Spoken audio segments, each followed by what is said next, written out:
todas as vezes que comerdes este pão, fazei isto em memória de mim.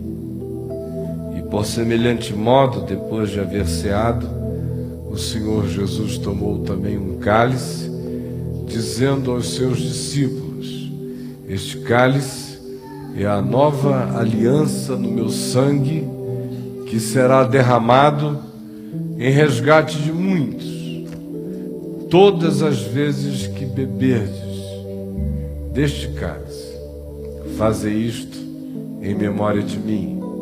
E o apóstolo Paulo acrescentou dizendo: porque todas as vezes que comerdes deste pão e beberdes do cálice, anunciais a morte do Senhor, até que Ele venha. Amém e amém. Hoje, antes de tomarmos a ceia juntos, eu queria só considerar com vocês um tema inusitado relacionado a ela. Porque uma das coisas que acontecem durante a última ceia é que Judas Iscariotes é penetrado por Satanás. E essa é uma coisa sobre a qual a gente não quer falar. Ou então, no máximo, a gente deixa isso para a alçada de Judas.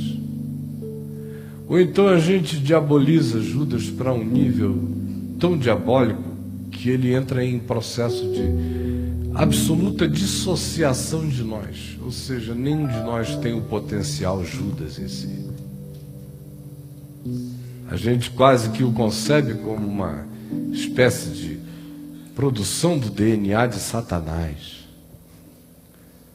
Um clone maligno. O avant-première do anticristo. Esquecidos de que Judas é só mais uma pessoa da Palestina que tinha esperanças messiânicas, como quase todas as pessoas daquele tempo tinham, que ardentemente desejou que Jesus fosse a encarnação do Messias, que teve seus equívocos no que dizia respeito a imaginar que Jesus poderia ser o Messias, mas faltava-lhe ainda o pulo do gato, que seria insurgir-se politicamente contra o Império Romano. Mas esse Judas viu de tudo. Viu tudo que os outros viram. Viu leprosos serem purificados ao toque de Jesus. Ouviu clamores súplices aos milhares serem atendidos com a gentileza de uma fala do tipo: mulher, a tua fé te salvou, ou eu quero, fica limpo, ou fica livre do teu mal. Ele estava naquele barco ao qual Jesus foi ao encontro, andando por sobre as águas. Ele foi um dos que, aturdidos, viu Jesus em outra ocasião erguer-se do seu sono, abraçado a um travesseiro na popa do barco que estava prestes a afogar-se, a afundar, e repreender o vento e as ondas. Ele se colocou em posição genuflexa junto com os demais, dizendo: quem é este que até os ventos e as ondas repreende e lhe obedecem? Ele foi um dos que disse, após ser convencido de que o que andava por sobre as águas não era uma fantasmagoria, mas o próprio Jesus: verdadeiramente, este é o Filho de Deus. Ele esteve presente em todas. Ele viu a legião de demônios sair do Gadareno. Ele viu dezenas e centenas de possessos ficarem livres. Ele assistiu à prevalência do poder esmagador de Jesus sobre todo o principado, potestade e poder. Ele jamais aceitaria no coração dele fazer parte de um encontro de bruxos. Ele tinha aprendido o suficiente sobre o Evangelho e sobre Jesus para não se envolver com coisa desse jaez e desse escalão perverso. Ele carregava na mente o que dizer acerca do Evangelho para as pessoas, conforme a instrução que ele já havia recebido.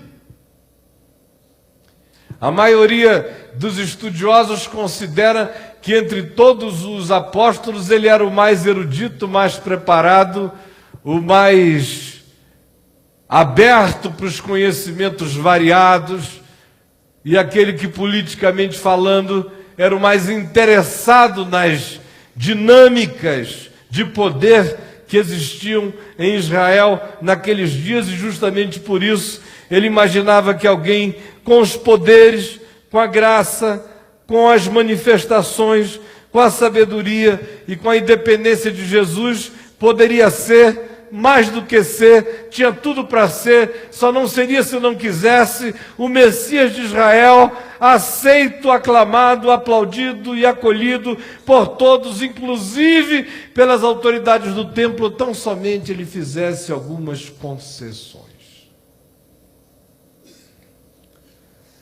E Jesus continua célere no seu caminho. Aqui e ali ele diz: um de vós é diabo. E é uma afirmação que ecoa e ninguém pergunta quem. Até a última hora. E os próprios evangelistas dizem: ora, ele dizia isso porque sabia que entre eles havia aquele que o havia de trair, ou porque sabia desde o princípio. Um de vós é diabo. Apesar disso, quando enviou os seus discípulos de 2 em 2 naquele grupo dos 70, Judas não ficou de fora. Ele também viu os demônios se lhes submeterem pelo nome de Jesus. Ele também viu lepras saírem assustadas ante o toque cheio de fé que faziam aqueles que, mesmo não tendo nem a plena consciência do que realizavam, apenas criam que se Jesus os enviara com aquela missão é porque ele estava presente para bancar a missão. E as coisas aconteciam. E esse homem, como não podia faltar, está presente nessa última hora, até porque ele tinha importância significativa entre os apóstolos. Ele era o cara da bolsa, da mala, ele era o tesoureiro, ele era aquele que carregava os fundos, as doações, as esmolas, as dádivas, os bens, os víveres. Ele era alguém que havia sido incumbido de cuidar daquela tarefa. E ele deveria ter qualificações para tal. No mínimo, deveria ter o ânimo para se oferecer para cumprir aquela tarefa e para permanecer nela, como permaneceu até o fim. O que se diz acerca dele em relação a dinheiro, tem um acréscimo feito por João quando afirma que ele carregava a bolsa e quando viu alguém derramar um unguento preciosíssimo, um perfume, uma especiaria extraordinária sobre a cabeça de Jesus, ficou revoltado. E o argumento que ele usou foi o seguinte: por que ao invés de se despender e estragar todo esse perfume sobre a cabeça dele, nós não vendemos isso, reunimos o dinheiro e damos o recurso aos pobres? E João disse: ele todavia disse isso, não porque cuidasse dos pobres, mas porque, sendo ladrão, metia a mão na bolsa. Um ladrão que expulsa demônios. Um ladrão que cura leprosos.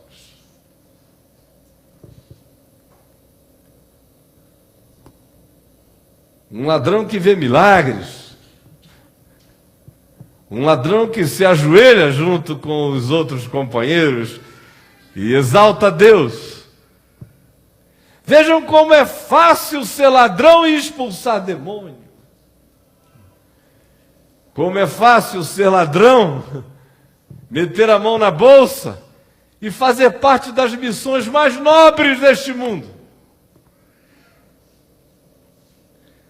E vejam como é fácil pensar que é possível ser ladrão para sempre, porque Deus abençoa os seus santos ladrões.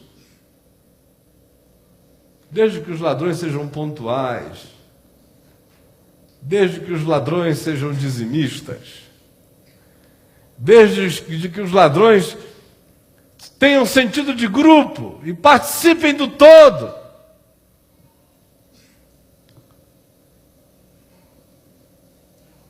Um de vós é diabo, um de vós me há de trair. Todas as declarações desta ceia. E aí o vibrar de dúvidas e perguntas aparece. João era o mais próximo.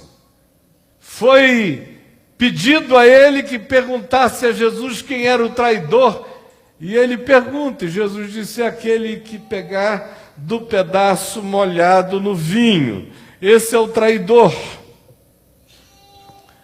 E trabalha assim com categorias estranhas, porque quando aquele que presidia a mesa molhava do vinho e o dava para um conviva, era significado de uma extrema honraria. De modo que os que assistiram aquilo e viram a cena ficaram sem saber se Judas estava sendo condenado ou estava sendo extremamente honrado.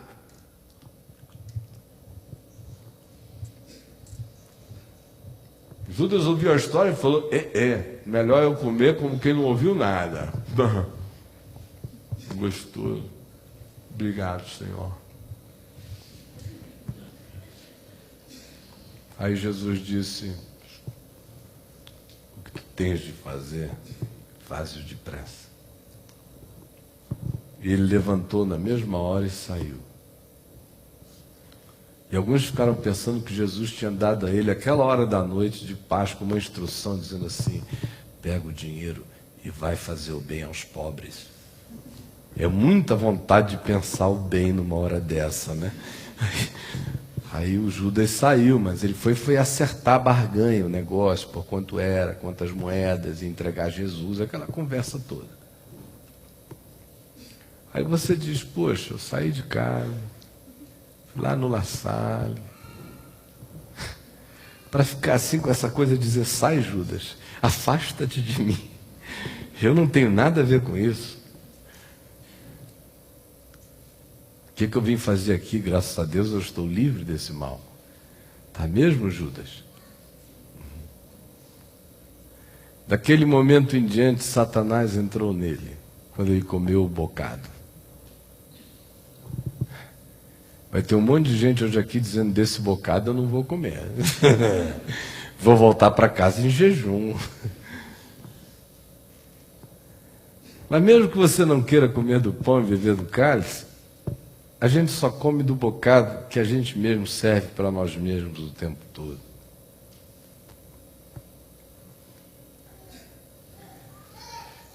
Aí você chega e diz o seguinte: mas escuta, você tem nos ensinado desde o início que o escrito de dívida que havia contra nós foi rasgado, que os principados e potestades foram vencidos, que o maligno não nos toca porque nós nascemos de Deus. E agora você está aqui com essa conversa num dia de ceia, de que Satanás entrou em Judas? Eu não estou entendendo nada. Qual é a sua? O que eu quero falar rapidamente é sobre dimensões inteiras, profundas e sutis da ação do diabo na vida da gente, que a gente não deseja reconhecer sob hipótese nenhuma. Sabe o que está acontecendo aqui? Olha aqui para mim. Vocês estão acostumados, viciados, ficaram cínicos, pensando que diabo é aquele tipo de personagem que se manifesta lá naqueles cultos televisados. São tão educados aqueles demônios, tão treinados e amestrados, que eles fazem até parada na hora do comercial. Espera aí que a gente volta já. E fica o bicho lá, esperando. O diabo conseguiu criar um diabo tão patético que quem tem o mínimo de discernimento passou a descrer do diabo por causa da pateticidade dele. Se ele existe, ele é o pateta. Se é o pateta, não existe para mim. Ficou mais ou menos assim.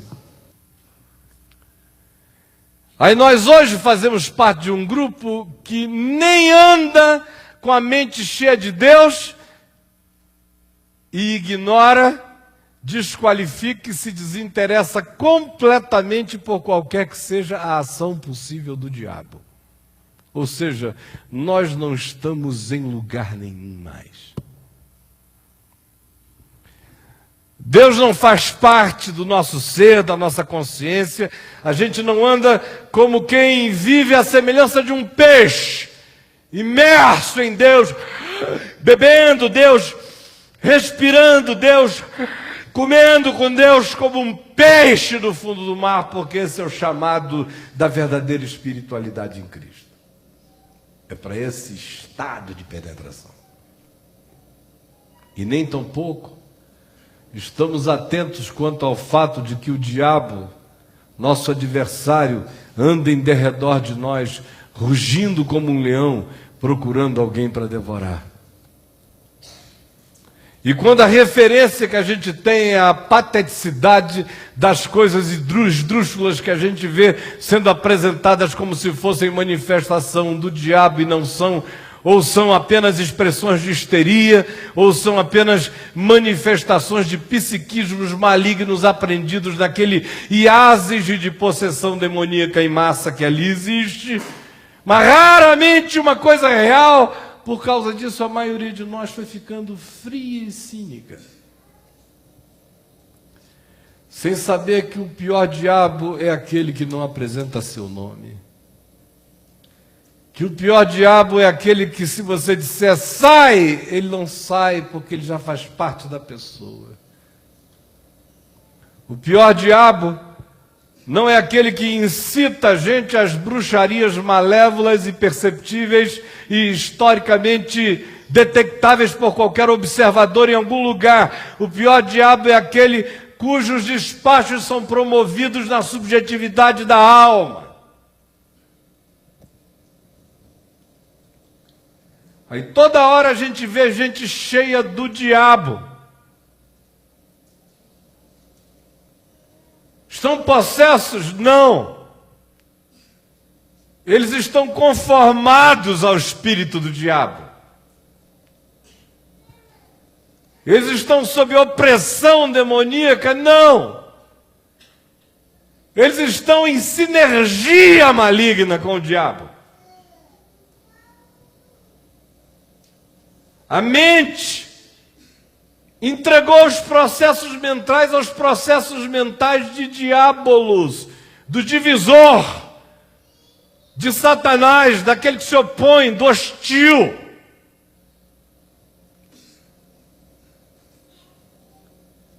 E aí o indivíduo vai se tornando Judas sem sentir. O apóstolo Paulo diz, em 1 Coríntios, no capítulo 11, falando da ceia do Senhor, o seguinte: porque quando vos reunis, irmãos, não é para melhor que vos reunis, e sim para pior. Porque entre vós há quem tenha fome, ao passo que há quem se embriague. Porque eu ouço dizer que entre vós há partidos, divisões de todos os tipos, hostilidades, choques, confrontos, inimizades e antipatias. Quem come e bebe sem discernir o corpo que é Cristo, o corpo de Cristo, em quem todos os meus pecados, culpas, mazelas, minhas e de todos nós, convergiram para receberem perdão e justificação, se eu não discernir o espírito do que eu estou comendo e fazendo em memória dele, quando disse: este pão é o meu corpo que será entregue. se eu não discernir essa dimensão comum de graça, de salvação, de perdão, de inclusão, eu estou comendo juízo para mim. Se eu não discernir que não apenas isso está acontecendo, mas que porque eu creio na convergência de todos nós para o corpo de Cristo, que Ele foi partido e rasgado por amor a nós, para que nós nos tornássemos, enfim, um pão nele.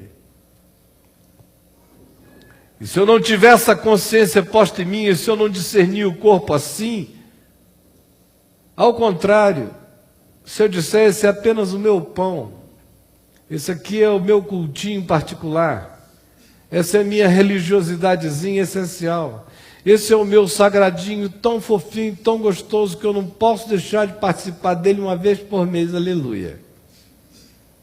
Se é assim que você pensa, aí você come o pão, aí você encontra uma irmãzinha ali fora, que frequenta aqui igual uma ovelhinha inocente, que também levanta a mão e contempla o Senhor. Aí você olha para ela, está carente, não custa nada. Fazer um ministério de rola-rola espiritual em cima dessa minha amada irmã. Gestão de eu sei como é que é. Aí pega, ela se empolga toda.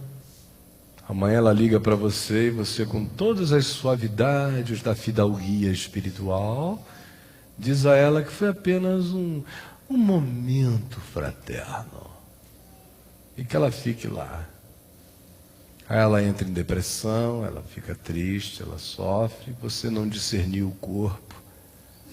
Pegou um pedaço do corpo de Cristo e descartou. Tratou como se fosse nada. O seu irmão, com quem você faz negócios, com quem você parte o pão, mas em relação a quem você não perde a menor chance de dar uma volta. Seu companheiro, sua companheira, com quem você parte o pão, come do pão, em espírito de traição, introjetando para você o que não é bom, comendo juízo para você. Você está aqui com o coração cheio de ódio, uma raiva danada. Você sabe as pessoas que, se você pudesse, você tirava essa R15 interior e acabava com ela se não tivesse consequência. Com honestidade. Se lhe fosse dado dizer o seguinte, o gênio da lâmpada da luz negra aparecesse a você e dissesse, olha meu querido, você tem a chance pura, limpa, sem sangue nas mãos, sem consequências, sem ficar nem sabendo, com a chance ainda de receber a notícia daqui a 2 anos e hipocritamente dizer, uau, não me diga, que pena. Quem é que você gostaria que morresse agora? Todo mundo aqui tem um candidato. Vamos ser honestos. Pelo menos. Candidato. E amargura? Tem gente que pensa que não tem amargura só porque vai sair daqui, ali tomar um chopinho na esquina, bater uns bons papos, rir pra caramba, contar as últimas piadas que aprendeu e diz, eu não sou amargurado. Ele não pode ouvir falar o nome do pai, que ele tem urticária. O nome de um irmão dele que os faz estremecer todo. O ex-marido, quando mencionado, a pessoa diz, fique o diabo e vá-se ele. É ou não é? Aí a gente vai comer o pão. Eita, pão abençoado! Porque esse pão aqui carrega a bênção e a maldição de ser a simbolização do que o nosso coração produz para Deus e para a vida. De modo que se eu como e bebo sem discernir o corpo, eu estou comendo e bebendo juízo para mim mesmo, e eu estou mastigando meus sentimentos, engolindo minhas tramas. Estou vivendo o processo de Judas. Estou pegando do bocado que vem imantado pelo meu próprio olhar, pelo meu próprio coração, pelos meus próprios sentimentos, e estou me alimentando da minha morte. Por isso Paulo diz, quando vos reunis, não vos reunis para melhor, e sim para pior, irmãos. E conclui dizendo algo que deveria ecoar em nós para sempre. Eis a razão, porque há entre vós muitos fracos e doentes, e não poucos os que dormem. Porque se nos julgássemos a nós mesmos, não seríamos julgados. Mas quando julgados, somos disciplinados pelo Senhor para não sermos condenados com o mundo. Agora olha aqui para mim. Qual é o teu bocado? O que você vai botar na boca hoje? Não coma o pão do juízo. Não faça um momento de suspensão da realidade, entrando numa espécie de estado zen, dizendo: eu não tenho nem pai, nem mãe, nem irmão, nem mulher, nem ninguém. Zen, nem vida, nem para frente, nem para trás, só existo eu, só existo eu, só existo eu. Vou comer só o pão que é meu. Não faço isso, não. Esse pão é teu pai, esse pão é tua mãe, esse pão é tua mulher, esse pão são teus filhos, esse pão é teu marido, esse pão são os teus inimigos que você pode abençoar e perdoar, ou maldizer e odiar. Esse pão é o que você chama de aquilo sem o que eu não posso passar. De modo que veja bem acerca do que você diz, sem o que você não pode passar, porque essas declarações finais sobre o sentido da vida se mantam como significado nesse pão, e você acaba comendo isso como juízo para si.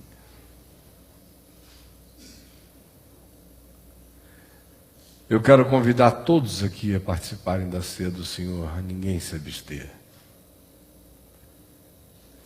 Há aqueles que dizem: eu não vou comer não. Sei lá. Ela não é. Aí o cara só está fazendo aquela afirmação de que ele quer continuar ali, naquela vidinha que, mesmo que não coma esse pão, se alimenta diuturnamente do pão espiritual ao qual tal pessoa não quer relacionar a este aqui, com medo de que o de lá que existe nela relacionado a esse aqui prejudique a situação, sem saber que esse aqui é só uma simbolização dessa feijoada de perversidades que você come o dia inteiro.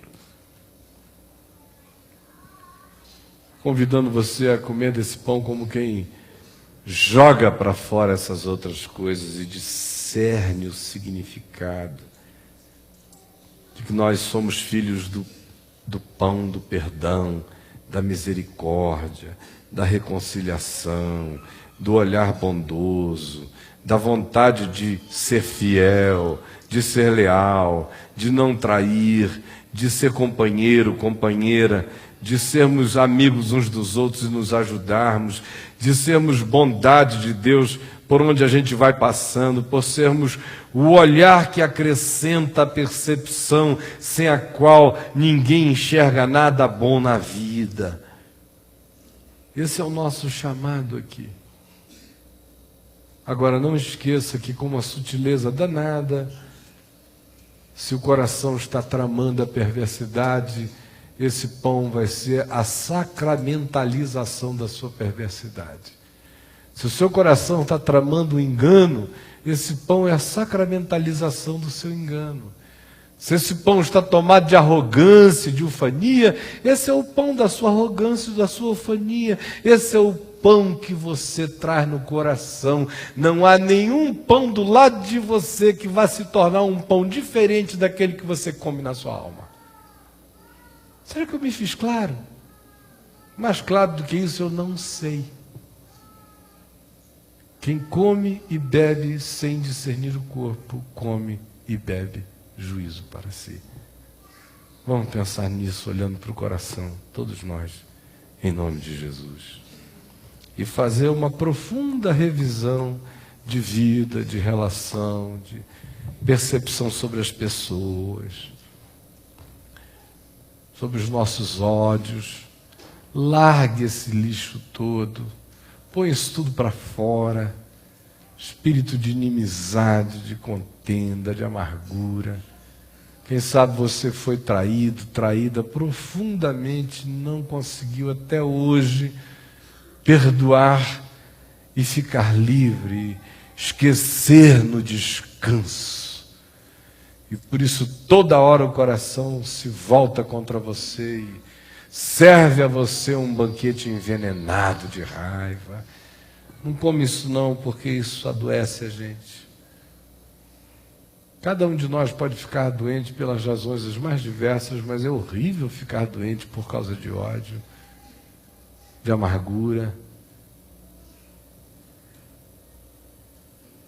Porque o corpo da gente tenha somatizado a presença psíquica autodestrutiva que se instalou em nós, e assim a gente acabe não só se fazendo mal enquanto faz mal aos outros, mas vivendo aquela vida diaba, que vai cheia de ódio, que aonde toca divide, que aonde chega complica, que aonde põe a mão mistura,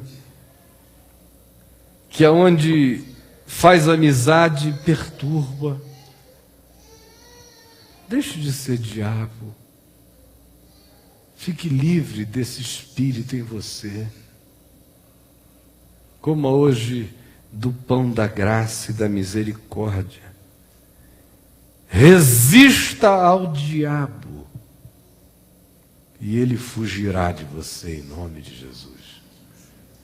Repita comigo: resisti ao diabo e ele fugirá de vós. Mais uma vez: resisti ao diabo e ele fugirá de vós. Pai, aqui está essa ceia, que é para cada um de nós uma ceia privada e particular, porque ela se estabelece a partir da consciência que cada um tem do que come, do que bebe, e sobretudo a partir da consciência que tenha de que só come e só bebe o próprio elemento que pré-existe no seu próprio coração.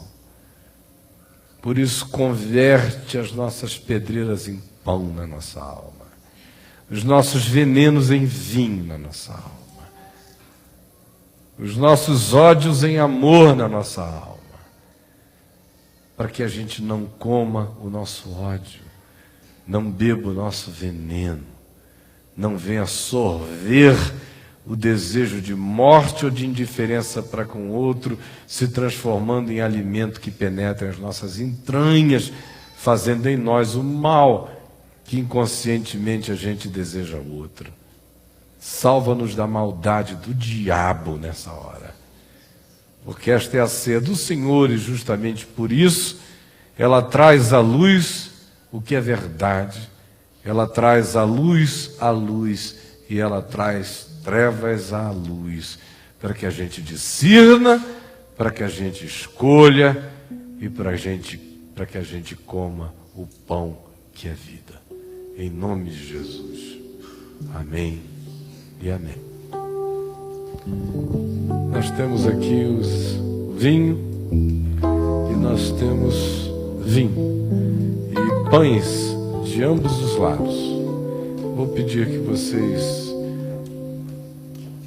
distribuam entre vocês mesmos, para cada um ter a sua tarefa.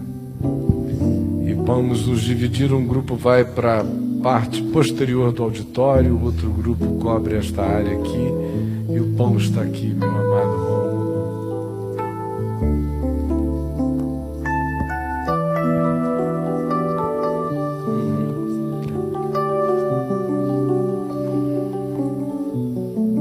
Enquanto eles vão servindo, e eu quero dizer que há mais uma bandeja de cálices aqui. Quem é que pode nos ajudar a fazer isso? Rogério. Obrigado. Enquanto eles vão servindo e o André vai cantando um louvor gostoso e calmo, eu quero convidar a Gabriela para vir até aqui à frente, que ela acabou de pedir para ser batizada. E com ela, tantos quantos tenham tido no coração ou estejam tendo agora, nesse momento, o desejo de dizer: eu creio em Jesus para a vida eterna. Eu creio na palavra da graça eterna. Eu criei. Por isso, hoje eu confesso que eu sou dele. Não é preciso haver classe de catecúmenos, nem 6 meses de prova. O dia da salvação é no dia chamado hoje. Hoje, se você ouviu a voz de Deus, não endureça o coração. Se você quiser, é simples como era nos dias de Jesus. Se pedia com sinceridade, se recebia com verdade. Pode sair do seu lugar e pode vir se você quiser. Jesus, quem dá o amor, Jesus. Eu te batizo em nome do Pai, do Filho e do Espírito Santo. Invoco sobre ti a promessa do Espírito. Tu sejas selada, marcada, ferida pelo amor de Deus. Que o Evangelho penetre fundo em ti, tão fundo que nenhum poder do céu, da terra, da vida ou da morte possam arrancar o espigão do Evangelho de Jesus em ti. Ama a Deus de todo o coração, porque tu andas sob esse amor que ninguém muda, em nome de Jesus.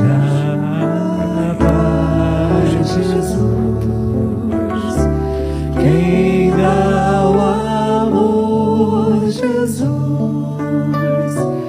Ele é o Cordeiro que morreu em meu lugar. Minha filha amada, eu te batizo em nome do Pai, do Filho e do Espírito Santo. Amor, Jesus, O Espírito Santo vem sobre a tua vida. eterno Ela é jovem, Jesus, ela te ama, ela quer te conhecer. Por favor, desperta nela o desejo imorredouro de te conhecer, de se entregar a ti, de absorver a tua palavra e de viver por meio dela. Protege-a de todo mal, e ainda que seu pai, sua mãe a desamparem, dá que ela saiba todos os dias da sua vida que o Senhor a acolherá, em nome de Jesus. Amém. Deus te abençoe.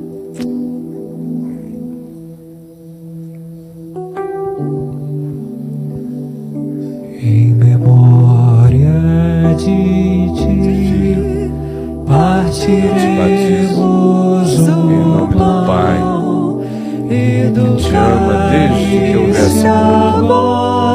Em nome do Filho, se entregou por ti antes da fundação.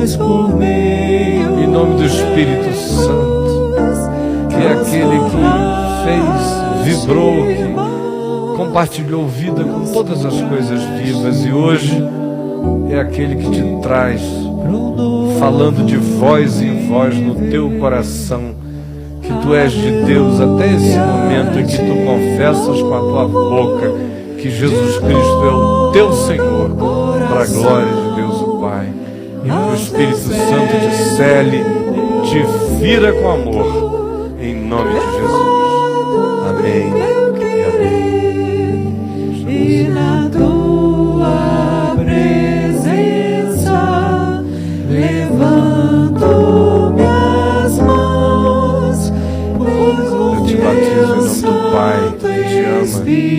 do Filho que te salva, do Espírito Santo que te regenera, que te batiza, que te sela, que te alegra, que te conforta. Em nome do Deus único, vivo e eterno, teu Senhor, teu resgatador, teu dono, teu amo, eu entrego a tua vida a Ele. Anda na presença dEle em nome de Jesus. Recebe a profecia da vida sobre a tua existência. E que a pata do leão de Judá rasgue teu peito com aquela ferida de amor que deixa cicatrizes eternas que nos lembram todos os dias que nós temos dono, em nome de Jesus. Amém e amém. Aleluia, te louvo de todo o coração, aos teus pés deposito. Eu te batizo em nome do Pai, do Filho e do Espírito Santo. Senhor Jesus, enche a tua filhinha com poder que vai fazê-la caminhar firme. Cobre-a, que a mente dela seja protegida pela justiça da fé. Que diabo algum tenha poder na vida dela jamais. Dá-lhe discernimento. Em nome de Jesus. Deus te abençoe. Em memória de ti, partiremos o pão e do cálice agora iremos beber, pois por meio da cruz nos tornaste irmãos, nos compraste da morte pro novo viver. Perdoados todos os teus pecados, e todo o amor de Deus é teu, em nome de Jesus. E aos teus pés deposito meu fardo e meu querer, e na tua presença Meu filho querido, levanto eu te minhas batizo mãos, em nome do Pai, teu Santo que batizou teus pais e tua família antes de ti. Em nome do Filho, que vem trazendo amor aos teus ancestrais até este dia, até ti. E em nome do Espírito Santo, que tem sido o Espírito da tua casa e da casa dos teus pais, até este dia, até aqui. Jesus, toma conta do teu filhinho. Coloca dentro dele aquela fé que ninguém vai arrancar, que nem a morte, nem a vida, nem anjos, nem principados, nem potestades, nem altura, nem poderes, ninguém vai arrancar. Sela-o no teu amor. Enche o coração dele hoje de muita alegria, muita, em nome de Jesus. Amém. Deus te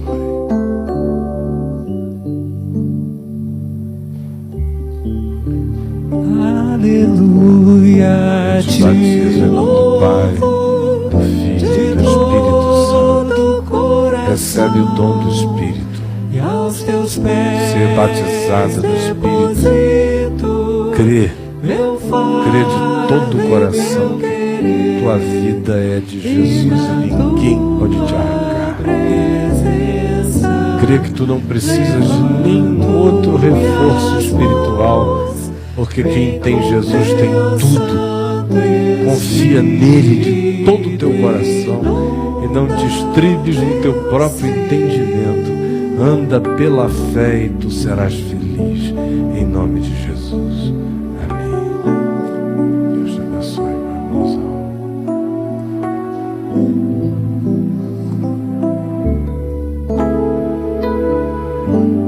Filho amado, eu oro por ti com alegria. alegria de quem ama os teus pais, os teus tios, toda a tua casa. E peço por ti o que eu pediria para qualquer dos meus filhotes, que o Senhor te unja. Eu te batizo em nome do Pai, que te guarda, do Filho que te cobre, do Espírito Santo que te levanta. Anda no amor de Deus. Ser alegre no Espírito Santo, em nome de Jesus. Amém, amém. Deus te abençoe.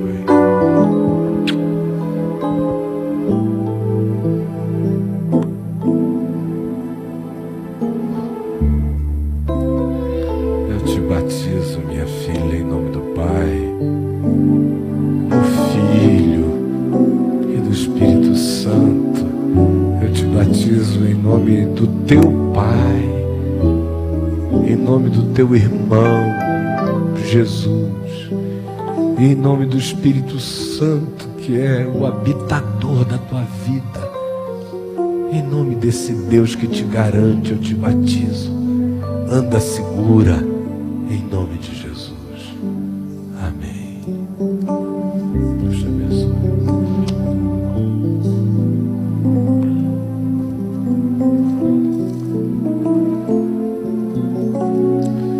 Meu irmão, eu te batizo em nome do Pai, que te ama, do Filho, que te ama, do Espírito Santo, que te ama, que te quer, que quer encher-te dele, que quer te servir o vinho eterno, da alegria eterna, do gozo eterno, em nome desse Deus que te quer, que te ama, que te deseja.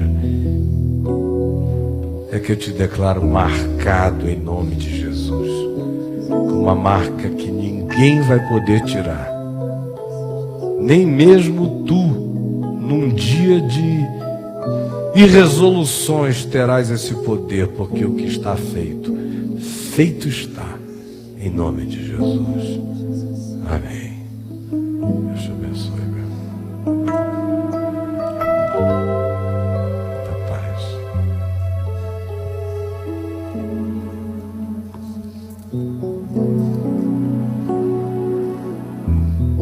Minha irmã, eu te batizo em nome do Pai, desse Pai, Abba, Paizinho, meigo, amoroso, em nome do Filho, que se deu, que se dá, que é humilde de coração, que oferece um jugo suave, um fardo leve, em nome do Espírito Santo, que é o Paráclito, que é o companheiro, que é o habitador do nosso ser, que é o acompanhante da nossa vida, que é o regenerador das nossas esperanças. Em nome desse Deus vivo, único e verdadeiro, tu estás batizada hoje e para sempre. Amém e amém. Deus te abençoe. Deus te abençoe muito. Tomem a ceia do Senhor. Alguém foi omitido na distribuição do cálice? Quem foi, erguma de suas mãos para que possa ser identificado e socorrido. Uma pessoa aqui, mais alguém?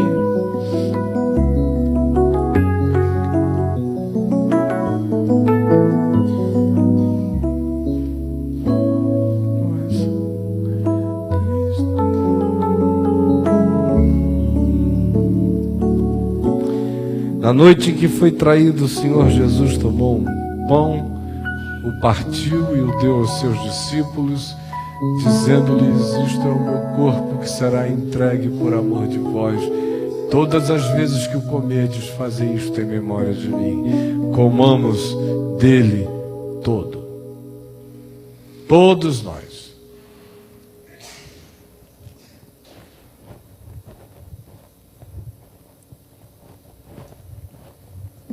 Sem acepção de pessoas. Todos.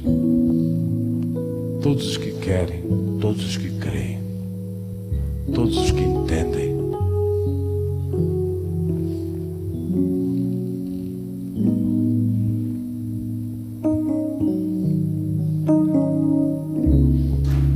Por semelhante modo, depois de haver ceado, ele tomou um cálice e o deu aos seus discípulos, dizendo-lhes: este cálice é a nova aliança no meu sangue, que será entregue por amor de muitos. Todas as vezes que beberdes este cálice, fazei isto em memória de mim. Bebamos dele todos, em nome de Jesus. Cálice da vida.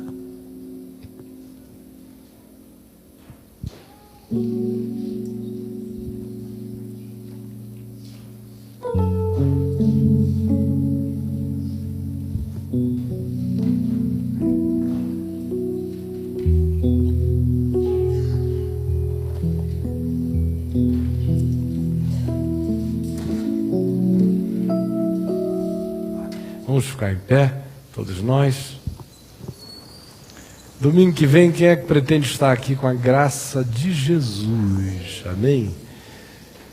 Ninguém está saindo daqui hoje assim tomado daquela euforia que leva o indivíduo para o candelabro, não é verdade? Mas está todo mundo feliz, eu sinto que está. Que bateu uma paz no coração. E que ninguém a possa tirar em nome de Jesus. E eu nos abençoo com a bênção de Jesus, que disse: não se turbe o vosso coração. Credes em Deus, crede também em mim. Na casa de meu Pai há muitas moradas. Se assim não fora, eu vou-lo teria dito, pois vou preparar-vos lugar. E quando eu for e vos preparar lugar, voltarei e vos receberei para mim mesmo, para que onde eu estou estejais vós também. E vós sabeis o caminho para onde vou. Disse-lhe Tomé: Senhor, não sabemos para onde vais, como saber o caminho? Respondeu-lhe Jesus: eu sou o caminho e a verdade e a vida. Ninguém vem ao Pai senão por mim.